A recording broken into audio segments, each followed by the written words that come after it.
തിരക്കുറൽ നേയர்களுக்கு വണക്കമാണ്. എനിക്ക് ഒരു വലിയ പടത്തിന് ഒരു ரிவ்யூன்னு செய்யலாம்னு நினச்சி என்னடா அது வேற மொழியில் பேசுகிற மாதிரி இருக்கேன்னு யோசிக்காதீங்க. ஏன்னா இன்னைக்கு நான் பேச போகிறது ஒரு தமிழ் படத்தை பற்றி இல்லை, ஒரு மலையாள படத்தை பற்றி. மலையாள படம் அப்படின்னு சொல்லும்போதே சமீப காலமாக மக்கள் மனசில் ஒரு நல்ல கருத்து ஒன்று பரவி வருது. என்னன்னா, மலையாள படங்களில் நல்ல கதைகள் இருக்குது சார். ரொம்ப யதார்த்தமான கதைகளை அருமையான திரைக்கதைகளாக அமைச்சு அவங்க ஒரு அற்புதமான திரைப்படமாக தராங்க. பெரிய ஸ்டார் காஸ்டிங் இல்லைனாலும் ஒரு ஒரு சில ஸ்டார், 1-2 பேர் ஸ்டார் மட்டும் வச்சுக்கிட்டு அந்த படத்தில் நல்ல திரைக்கதையோடு கொடுக்கும்போது மக்கள் மனசில் ஒரு தனி இடத்தை அது பிடிக்குது அப்படிங்கிறாங்க. ஸோ இது தமிழ்நாட்டிலையும் சரி மலையாள படங்களுக்கு ஏகோபித்த வரவேற்பு உண்டு. அதில் டவுட்டே கிடையாது. காரணம் என்ன அப்படின்னா, இன்னைக்கு நல்ல கதைகளுக்காக தான் மக்கள் ஏங்குறாங்க. நல்ல ஏதாவது வித்தியாசமான கதை இருக்கா சார், டிஃப்ரெண்ட்டாக இருக்கா, படம் பார்க்குறதுக்கு இன்ட்ரெஸ்டிங்காக இருக்கா அப்படின்னு சொல்லி நிறைய யோசிக்கிறாங்க. அந்த மாதிரி டைமில் எப்போவுமே மலையாளத்தில் மிகப்பெரிய ஸ்டார்ஸ் அப்படின்னு பார்க்கும்போது மம்முட்டி, மோகன்லால், அப்புறம் சுரேஷ் கோபி, திலீப், இந்த மாதிரி பிருத்திவிராஜ், அப்புறம் இப்போது ரீசெண்டாக நிவின் பாலி, அதுக்கப்புறம் துல்கர் சல்மான், இந்த மாதிரி நிறையா சொல்லிக்கிட்டே போகலாம். இப்போ சமீபத்தில் புது புது நட்சத்திரங்கள்லாம் நிறைய பேர், மஞ்சுமேல் பாய்ஸ் எல்லாம் சூப்பர் டூப்பர் ஹிட் ஆனது உங்கள் எல்லாருக்குமே தெரிஞ்சிருக்கும். அந்த கதை காரணம் என்ன அப்படின்னா, ஒரிஜினலாக நடந்த ஒரு ஸ்டோரியை ரொம்ப யதார்த்தமாக அவ்வளோ அருமையாக படம் பண்ணியிருந்தாங்க. அந்த படம் எங்கள் எல்லாருக்குமே பிடிச்சிருக்கு அப்படின்னு சொல்லி அந்த படம் மிகப்பெரிய வரவேற்பை பெற்றது தமிழ்நாட்டிலும். தமிழ்நாட்டில் ஓடிய மலையாள படங்கள்ங்கிறது சமீபத்தில் ஒரு கொஞ்ச வருஷத்துக்கு முன்னாடி அப்படின்னு யோசிக்கிறப்போ ஒரு 6-7-8 வருஷங்கள் இருக்குன்னு வச்சுங்களேன். ஒரு 8 வருஷம் முன்னாடி திருஷ்யம் அப்படிங்கிற படம் ஒரு மிகப்பெரிய ஹிட் ஆச்சு. கிட்டத்தட்ட 2014 நினைக்கிறேன் அந்த படம் வந்தது. ஸோ அந்த படம் ஒரு வித்தியாசமான கதை அப்படிங்கும்போது அந்த கதையை பார்த்து பிரமிச்சு போய் தமிழ்நாட்டில் மலையாளத்தில் வந்த படம் 100 நாள் ஓடிச்சு. அப்படி 100 days ஓடினதுக்கு பிறகும் அந்த படத்தை தமிழில் டப் பண்ணி பார்க்காம, இல்லை சார் இந்த ரீமேக் பண்ணணும் அப்படின்னு சொல்லி உலகநாயகன் கமலஹாசன் பாபநாசம் அப்படின்னு சொல்லிட்டு அந்த படத்தை அவ்வளோ அழகாக ரீமேக் பண்ணியிருந்தார். அந்த கதை என்ன அப்படின்னு பார்த்தீங்கன்னா, திருஷ்யத்தில் ஒரு வித்தியாசமான கதை. இந்த வித்தியாசமான கதைன்னா என்னென்னா, எந்த ஒரு விஷயமே சில பேர் சொல்ல சொல்ல அது உண்மை மாதிரி தெரியும் அப்படிங்கிறது பல பேர் சொல்லுவாங்க. திருப்பி திருப்பி சொல்லிட்டு இருந்தால் அதுவே உண்மையாகாதரா அப்படின்னு சொல்லுவாங்க. ஆனால் சொல்ல சொல்ல நமக்கே ஒரு டவுட் வந்துடும், ஒருவேளை அது உண்மையாக இருக்குமோ அப்படின்னு சொல்லி ஒரு டவுட் வரும். அந்த மாதிரியான ஒரு கதைக்களத்தை கொண்டது தான் திருஷ்யம். ஸோ இன்னைக்கு நான் சொல்ல போகிற படம் அப்படின்னு பார்த்தீங்கன்னா, அந்த படத்துக்கும் இந்த படத்துக்கும் ஒரு கனெக்டே இருக்குது அப்படின்னு சொல்லலாம். மோகன்லால் நடித்த துடரும் அப்படிங்கிற இந்த படம் சமீபத்தில் ரிலீஸ் ஆகி மிகப்பெரிய சக்ஸஸ்ஃபுல்லாக மக்கள் மனசில் எல்லாரும் ஒரு அருமையான படம் சார், பார்த்தா நம்ம பயங்கரமாக என்ஜாய் பண்ணுறோம் அப்படிங்கிற மாதிரி ஒரு படத்தை பாராட்டுறாங்க. அப்படி பாராட்டக்கூடிய படத்தை பற்றி தான் இன்றைக்கி நம்ம பேச போகிறோம். இந்த படத்துடைய டைரக்டர் தருண் மூர்த்தி அண்ட் இந்த படத்துடைய ரைட்டர் KR சுனில். அதுக்கப்புறம் இந்த படத்தில் நடித்தது மோகன்லால், சோபனா, பிரகாஷ் வர்மா, பினு பப்பு, இவங்கெல்லாம் நடிச்சிருக்காங்க. ஷாஜி குமார் கேமரா பண்ணியிருக்காரு and music by Jakes Bejoy. இந்த படத்துடைய க்ரூ அப்படின்னு சொல்லும்போது இதான் மெயின் க்ரூ. அதை நான் உங்களுக்கு சொல்லியிருக்கேன். இந்த படத்தில் நல்ல அருமையான கேமரா ஷாஜி குமார் ரொம்ப த்ரில்லிங்காக இந்த படத்தை எடுத்திருக்காரு.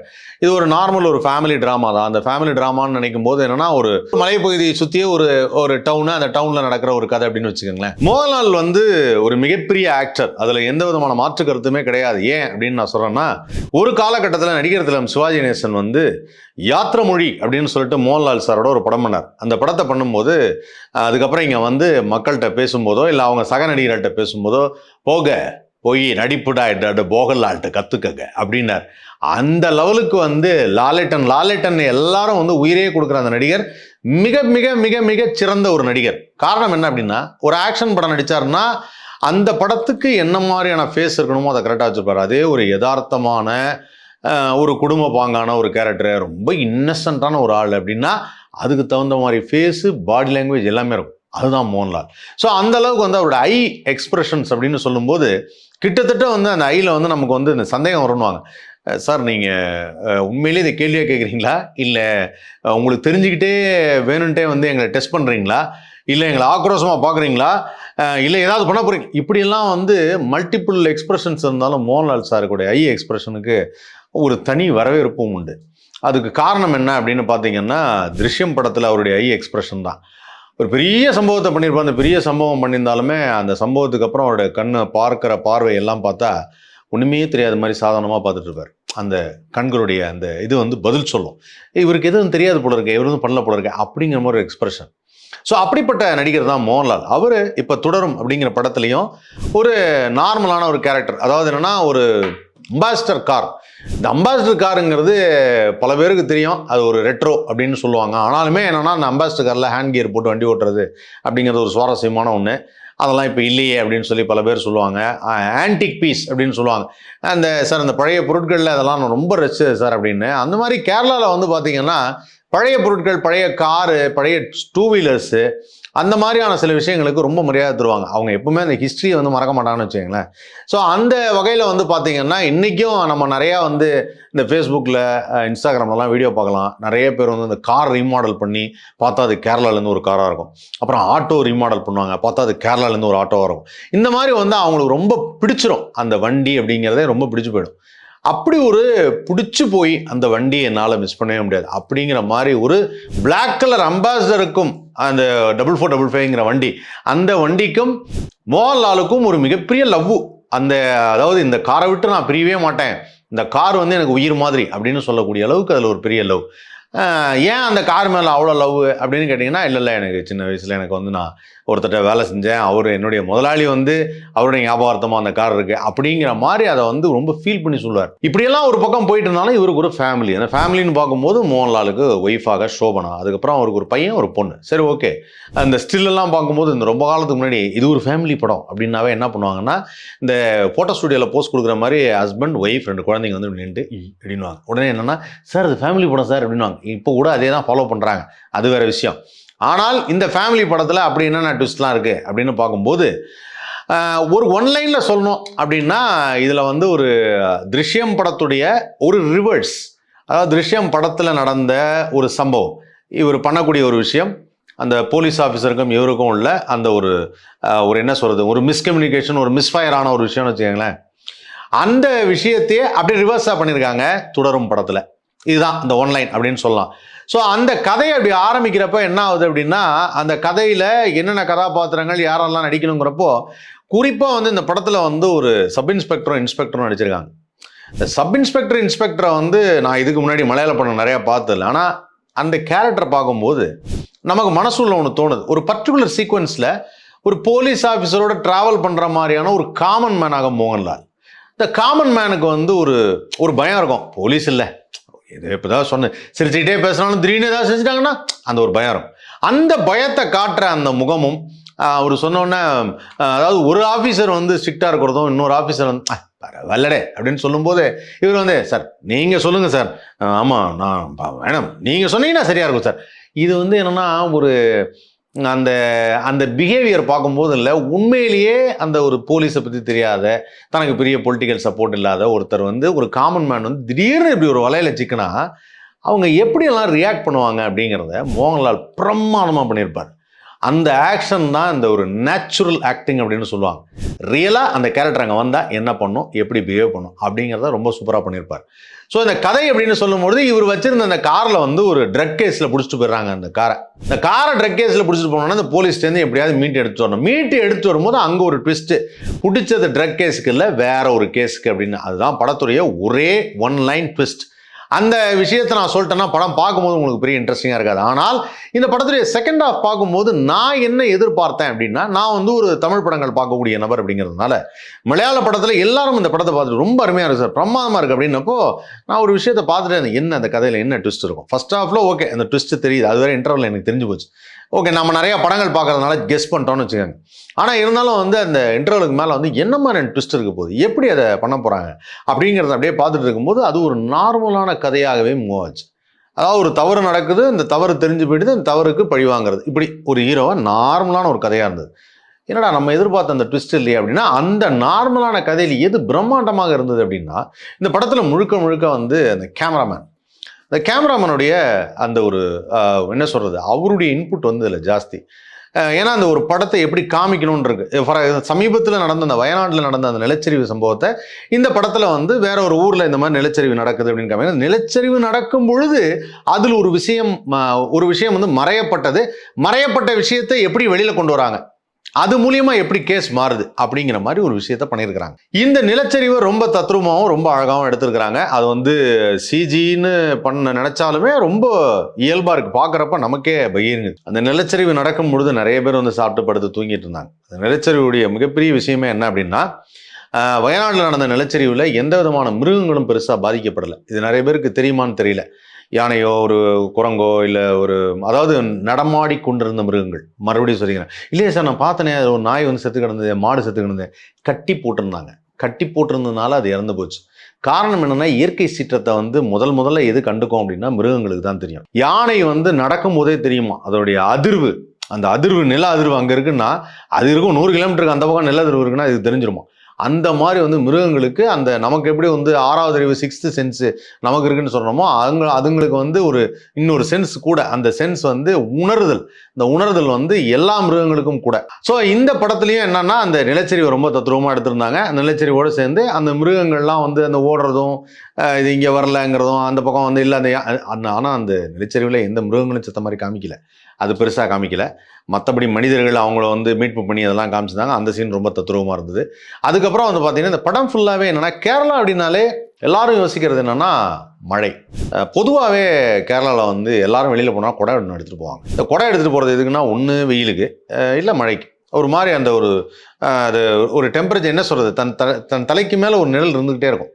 அந்த நிழல் என்னன்னா, ஒரு வெயிலாக இருக்கும்போது அப்படி குடை பிடிச்சிப்பாங்க, மழையாக இருக்கும்போது குடை பிடிச்சிப்பாங்க. இந்த குடை வந்து ரொம்ப காமனான ஒரு விஷயம் கேரளாவில். காரணம் என்னென்னா, கேரளாவில் நல்ல குளிர்ந்த பகுதி, அப்புறம் அடிக்கடி மழை வரும், பெரிய காடுகள் நிறைந்த ஏரியா. மரங்கள் எங்கே ஜாஸ்தியாக இருக்கோ அங்கே மழை வரும் அப்படிங்கிறது தான் காரணம். ஸோ அதனால் வந்து இந்த படத்தில் என்ன பண்ணியிருக்காங்க அப்படின்னா, மழை பெய்யலாம் தப்பு இல்லை, படம் ஃபுல்லாக பெய்யறது அப்படிங்கிறது யோசிக்க வேண்டிய விஷயமா இருந்தது. சரி, இந்த படம் ஃபுல்லாக பெய்யறது மழை வந்து மழையிலேயே எல்லா சீனும் எடுத்துருக்காங்க. அவுட்டோர் சீன் எடுத்ததெல்லாம் மழை, சேசிங் போனால் மழை, இது வந்தால் மழை, அப்புறம் ஃபெஸ்டிவல் நடந்தால் 2-3 சீன் தான் மழை இல்லை, மற்ற நேரத்துலலாம் மழை. அதுக்கு ஒரு காரணம், அது ஒரு மழை, அந்த மழை முடியறதுக்குள்ளே இந்த மாதிரி விஷயம்லாம் நடக்குதுன்னு. பட் இருந்தாலுமே நான் என்ன சொல்லுவேன் அப்படின்னா, ஒரு திரைப்பட ரிவ்யூவாக சொல்லாமல் டெக்னிக்கலாக ஒரு விஷயம் சொல்கிறேன். ஒரு சீனை சினிமாவில் எடுக்கும் பொழுது அந்த சீனில் நமக்கு ஒரு டவுட் வருது, இந்த சீன் வந்து வெயிட்டேஜாக இருக்குமா இல்லை அது வெயிட்டேஜ் இல்லாமல் நார்மலாக போயிடுமா அப்படிங்கிறப்ப அதுக்கு ஒரு ரெயின் எஃபெக்ட் கொடுத்துட்டாங்க அப்படின்னு வச்சுங்களேன், அந்த சீன் கொஞ்சம் நின்றும். ஒரு எக்ஸாம்பிள் சொல்கிறேன். ஒரு எக்ஸாம்பிள் உடனே வந்து உங்களுக்குலாம் தெரிஞ்ச மாதிரி கேட்காது சொல்லாதீங்கன்னு சொல்லாதீங்க. ஒரு எக்ஸாம்பிள் சொல்கிறேன். தளபதி படத்தில் வந்து மம்முட்டியும் ரஜினி சாரும் ஒரு பிரிட்ஜில் வந்து நின்று பேசுவாங்க. அதை இப்போ பேசும்போது வந்து இவர் வந்து சொல்லுவார், ரமணா என் கூட 10 வருஷம் வந்திருக்கான், அவன் இல்லைன்னா நீ இருக்க மாட்டேன். அவர் வந்து என்ன செய்வ தேவராஜன், என்ன செய்வேன், ஒரு ரமணா என்ன பண்ணான்னு கேளு அப்படின்னு சொல்லி ரஜினி சார் டைலாக் வரும். இந்த 2 டைலாக்கை நல்லா கேட்டுக்கங்க. இந்த சீனை நீங்கள் திருப்பி பார்க்கும்போது இந்த மழை இல்லைன்னா அந்த சீன் எப்படி இருக்கும்னு நீங்களே பார்த்துங்க. உங்களுக்கு எதுவுமே தெரியாது, எந்த உணர்வுமே வராது. மழை இருந்ததுனால ஒரு டவுட் வரும், என்ன செய்வ தேவராஜன் சவுண்டு. அங்கேருந்து அப்படி மம்முட்டி வரும்போது ஒரு மியூசிக்கு, அந்த மழையில் நினைஞ்சிட்டு வரும்போது ஒரு உணர்வு. இது வந்து ஆக்சுவலாக என்னன்னா டிஸ்டர்பன்ஸ் ஷாட் அப்படின்னு ஒன்று சொல்லுவாங்க. அதாவது ஒரு சீனுக்கு டிஸ்டர்பன்ஸ் கிரியேட் பண்ணுறது. அது மாதிரி இந்த படத்தில் வந்து ஒருவேளை அந்த வெயிட்டேஜ் ஜாஸ்தியாக கொடுக்கணும், அந்த சீனை வந்து இன்னும் கொஞ்சம் வெயிட் ஆகணும் அப்படிங்கிறதுனால படம் ஃபுல்லாக நிறைய இடத்துல மழை சீன் வச்சாங்களாங்கிறது தெரியல. ஏன்னா எனக்கு வந்து அப்படி தான் தோணுது. ஏன்னா இந்த கதையில் வந்து திடீர்னு பார்த்தா எனக்கு வந்து ஒரு விஷயம் என்ன தோணுதுன்னா, ஒரு ட்விஸ்ட் வரலாம். ஒரு ஹீரோ ஒரு வில்லனை வந்து அழிக்க வர்றார், வில்லன் மறுபடியும் ஹீரோவை வந்து கிராஸ் பண்ணுறார், அப்புறம் மறுபடியும் வந்து வில்லனை வந்து ஜெயிக்கிறதுக்கு ஹீரோ வர்றார். இந்த மாதிரி மாறி மாறி மாறி படம் வந்தது. இந்த படத்தில் கிளைமேக்ஸ் வரும்பொழுது சரி என்ன இந்த கதையில் சொல்ல வராங்க அப்படின்னு பார்த்தா அவ்வளோதான், முடிஞ்சிருச்சு. மர்டர் நடந்தது, இந்த மர்டர் இவங்களுக்கு அது பழிவாங்க. It's a very normal cliche point of story அப்படின்னு சொல்லுவாங்க. லீனியர் கட் தான், அப்படியே ஸ்ட்ரைட்டாக கதை வரும். எங்கேயுமே அந்த ஃப்ளாஷ்பேக் அந்த மாதிரி பெருசாக சொல்லாமல் சும்மா ஒரு 2 நாளைக்கு முன்னாடி நடந்தது இதுதான் நடந்தது அப்படிங்கிற மாதிரி ஒரு விஷயத்த சொல்லியிருப்பாங்க. முழுக்க இந்த படத்தை பற்றி நான் அவங்கள்ட்ட சொல்லும்போது கதையோ பெரிய சீனோட ட்விஸ்ட்டோ சொல்ல காரணம் என்னென்னா, இன்றைக்கும் மலையாள படங்களை பார்க்கக்கூடிய ஏராளமான ரசிகர்கள் இருக்காங்க. அவங்க நான் இப்போ சொன்ன கதையில், ஏன்னா இப்போ நான் சமயத்தில் கதை சொல்லுவேன், நான் சொன்ன கதையை பார்த்துட்டு அப்புறம் அங்கே போனால் உங்களுக்கு அந்த ட்விஸ்ட்டு தெரியாது, அதை உங்களால் என்ஜாய் பண்ண முடியாது அப்படிங்கிறது தான். அண்ட் இந்த படத்தில் வழக்கம் போல் மோகன்லால் அப்படின்னாவே எல்லாருக்கும் பிடிச்ச ஒரு விஷயம் என்னென்னா, ஒரு வேஷ்டியில் வர்றதும் அந்த வேஷ்டியை மடித்து கட்டுற சீனும். அவர் வேஷ்டியை மடித்து கட்டினார்னா அதுக்கு ஒரு கிளாப்ஸுங்கிறது ஆல் டைம் உண்டு. அதாவது ஒருத்தர் வந்து என்னை கேட்டார், சார் நீங்கள் சூப்பர் ஸ்டாரோட பெரிய ஃபேன். ஆமாம் சார். சூப்பர் ஸ்டாருடைய படங்களில் பெருசாக இந்த படத்தில் ஒன்றும் கதை இல்லையா? ஆமாம் சார். இல்லை சார். அப்புறம் எப்படி சார் படம் பார்க்குறீங்க? ரஜினி சார் அப்படின்னு.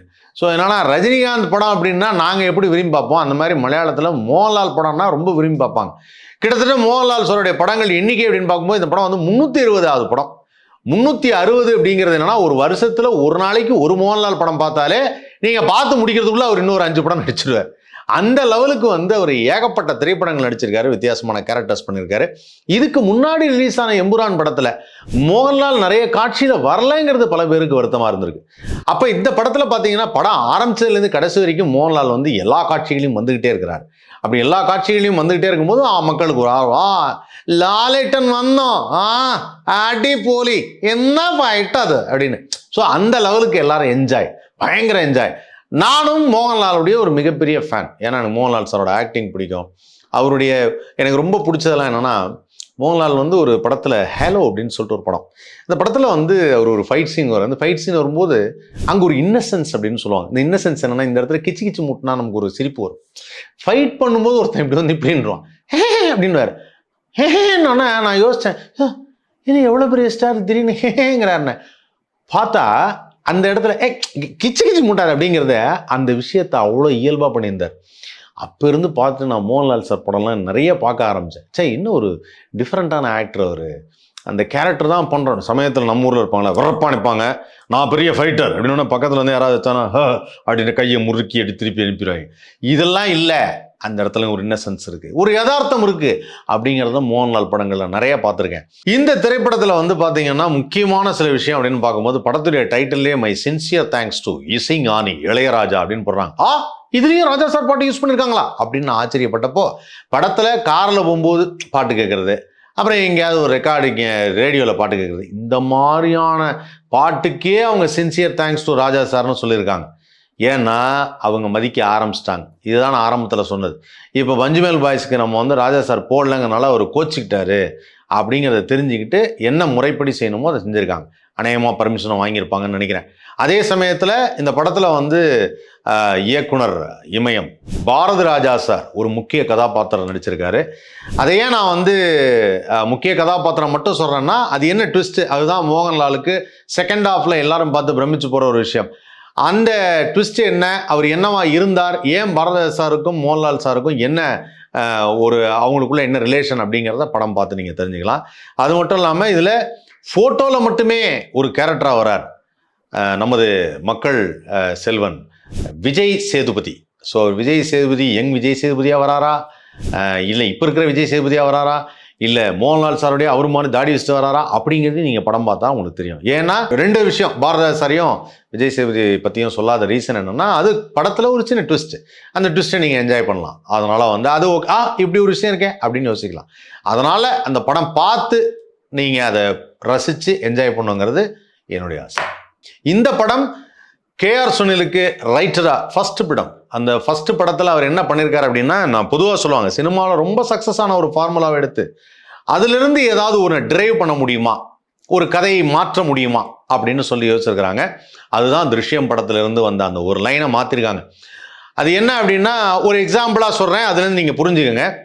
தமிழ் சினிமாவில் இதய கோயில் அப்படின்னு ஒரு படம், நான் பாடும் பாடல்னு ஒரு படம். நான் பாடும் பாடல் படத்தில் வந்து பார்த்தீங்கன்னா அம்பிகா பாட மோகன் வந்து வண்டி ஓட்டிகிட்டு வரும்போதே டக்குன்னு அப்படியே வண்டி ஆக்சிடெண்ட் ஆகி அவங்க ரெக்கார்டிங் தேட்டர் இருக்கும்போது மோகன் இறந்து போகிற மாதிரியான காட்சி. சூப்பர் டூப்பரான சாங். இதே கோயிலில் என்ன பண்ணாங்கன்னா, மோகன் ரெக்கார்டிங் தேட்டரில் பாட அம்பிகா வந்து நடுவில் ஒரு ரவுடிங்களால் தாக்கப்பட்டு இறந்து போகிற மாதிரி ஒரு காட்சி. இதுதான் அந்த ரிவர்ஸ்ன்னு சொல்லுவேன். அதாவது என்னென்னா, அதே மாதிரி இதில் ஒன்று பண்ணணும், கொஞ்சம் வித்தியாசமாக பண்ணணும், சரி ஓகே இந்த சைடு பண்ணலாம் அப்படின்னு. திருஷ்யம் படத்தில் ஒரு போலீஸ்காரனுடைய ஒரு பையனை மோகன்லால் கொண்டுட்டு அது எப்படி மறைக்கிறாருங்கிறது தான் காட்சி. இதுக்கப்புறம் தொடரும்ல என்னங்கிறத நீங்கள் யோசிச்சுக்கோங்க. படத்தில் என்னென்ன ட்விஸ்ட் இருக்குது, எவ்வளோ இன்ட்ரெஸ்டிங்காக எடுத்திருக்காங்க, மியூசிக், கேமரா இதெல்லாம் பிரமாதமாக இருக்குது. ஸோ மோகன்லால் ஃபேன்ஸுக்கு ஒர்த் சீயிங். பட் மலையாள படத்தில் நான் ஒரு வித்தியாசமான கதை பார்க்குறேங்கிறவங்களுக்கு இதில் அந்த தாகம் தீராதுங்கிறது என்னுடைய கருத்து. இன்னும் ஒரு வித்தியாசமான கதையாக இருந்திருக்கணும் அப்படின்னு சொல்லி பல பேர் ஃபீல் பண்ணுவாங்க. அவங்களுக்கு வருங்காலத்தில் மோகன்லால் சார் இன்னும் நிறைய படங்கள் கொடுப்பார். ஏன்னா கேரளாவில் there are lots and lots of writers. அந்த எழுத்தாளர்கள் அவருடைய கதையும் திரைக்கதையும் அமைக்கும் போது நமக்கு இன்னும் புதிய திரைப்படங்கள் நிறைய கிடைக்கும். அதை கூடிய சீக்கிரம் பார்ப்போம். அடுத்ததாக ஒரு நல்ல தமிழ் படத்துலேருந்து உங்களை சந்திக்கிறேன்.